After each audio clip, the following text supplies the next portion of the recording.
Shabbat Shalom. Once again, this is ChazaqKabad with another teaching on the Shabbat part 2 of the feast days. We want to deal with the subject on the feast days of can we keep the feast days outside of Jerusalem? Okay? Because we have some brothers that are telling people, that are teaching people that if you keep the feast days that you are sinning. They have the audacity to say that the Most High told them that if you keep the feast day, you are sinning. So we're going to look and see what the scripture has to say with regards to if you're sinning for keeping the feast days outside of Jerusalem. All right. Now, what I want to bring out in this particular video is the fact that Israel, the nation, our ancestors, kept the feast days, brothers and sisters, before they went into the land of promise. All right? They kept the feast days in the wilderness, as the scripture says, it's going to point out, for 40 years, brothers and sisters. 40 years prior to going to the land of promise, Israel kept the feast days for 40 years. Now, we have to understand that what is often looked or overlooked, I should say, is that Israel kept the Shabbat and the feast days outside of Jerusalem or Canaan, which is the land of Jerusalem, for 40 years in the wilderness. All right? Here's a question I want to ask to those that say you're sinning if you keep the feast days outside of Jerusalem. Did Yah reject the feast days? Did he? I think not. Did he say we were sinning for keeping the feast days outside of the city where Yah placed his name? No. So what is our problem for wanting to not keep the feast day that the Most High gave to us that we should memorialize throughout all of our generations as an ordinance forever? What is the problem? So let's look at the scripture and see if we can get a clue as far as to what is going on here, all right? Now, let's go to Exodus chapter 16. Exodus chapter 16, verse 1. And they took their journey from Elim, and all the congregation of the children of Israel came into the wilderness of Sin. All right? Now, the wilderness of Sin is not within the borders of Israel. Keep that in mind. They came unto the wilderness of Sin, which is between Elim and Sinai, okay? Or Sinai. On the 15th day of the second month after their departing out of the land of Mizraim or Egypt. And the whole congregation of the children of Israel murmured against Moshe and Aharon in the wilderness. Now skip down to verse 22. Because I want to bring a point out. I want to skip through all of that to get to a point, okay? We have to understand, as I previously stated, that Israel kept the Shabbat, the seventh day, in the wilderness. They were not in Jerusalem. They were in the wilderness because we have some people that's saying we are not supposed to keep the Shabbat or the Sabbath, the seventh day. We're going to deal with that. All right, now. So he says, we have to understand that they kept it, they were instructed by the Most High to keep the Sabbath in the wilderness. Now, and we're going to clearly show you that Yah did not rebuke them, nor did he forbid them to keep the Shabbat in the wilderness. They were not in Jerusalem at this time, not in the land of promise, but they kept the Shabbat. Verse 22, Exodus chapter 16, verse 22. And it came to pass that on the 6th day, underline it in your scriptures, they gathered twice as much bread, 2 omers for one man.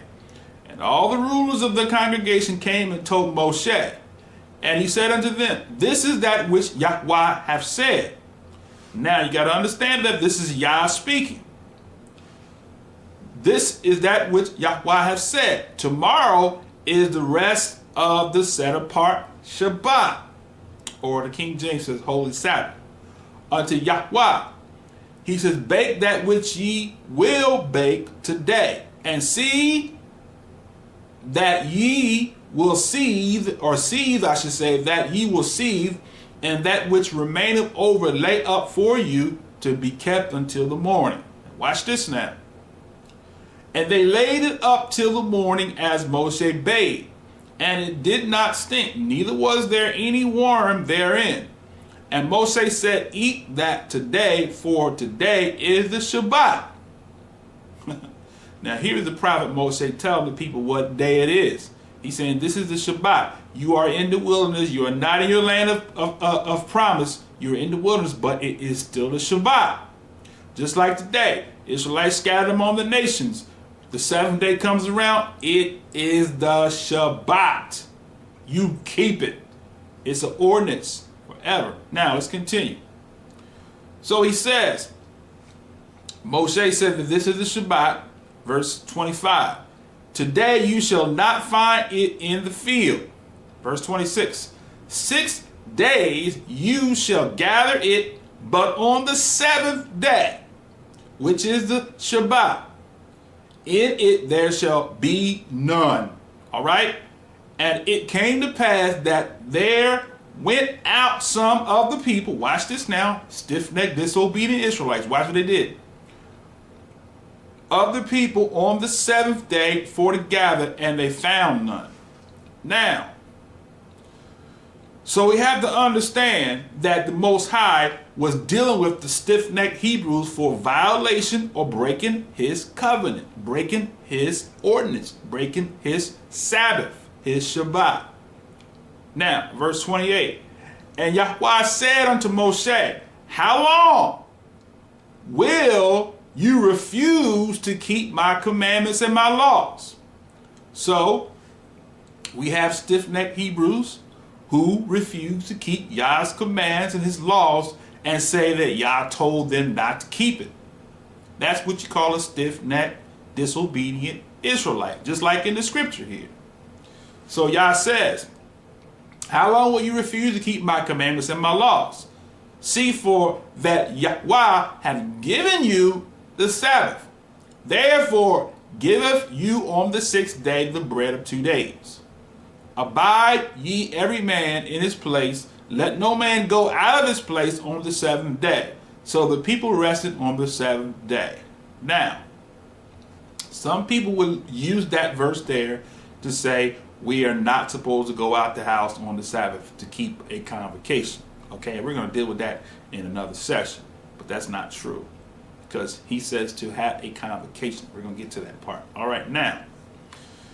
So, we have to understand that the Most High was angry with the children of Israel for disobeying, and so therefore he spoke to the prophet Moshe and asked the question, how long will they refuse to keep the commandments? So you ask yourself the question, how long will you refuse to keep the commandments of the Most High and go about to manipulate or to eliminate Yah's feast days? Think about it. Think about it. Now, so once again, as I said, they were in the wilderness, brothers and sisters, for 40 years. The Most High gave them manna in the wilderness. Look at verse 35. We are in Exodus chapter 16, verse 35. So the Most High says, verse 35, the children of Israel did eat manna 40 years until they came into the land inhabited. Okay, you see that? So they were 40 years outside of the promised land, keeping the Shabbat. So they kept the Shabbat from week to week, from month to month, and from year to year, up to 40 years outside of the land of promise, or the land inhabited. And they did eat manna until they came unto the borders of Canaan. Now, an omer is a 10th part of an ephah. Now, let's go to Numbers chapter 14, if I can get that in this session, and read this verse. The punishment, there is a punishment that the Most High has, brothers and sisters. He wants to punish those who refuse to obey, to keep his commands because they have their own personal agenda. Are you one of those people, or are you going to submit and be obedient to the laws and statutes and commands of the Most High? How long will you disobey his commands? How long will you be stiff-necked, brothers and sisters?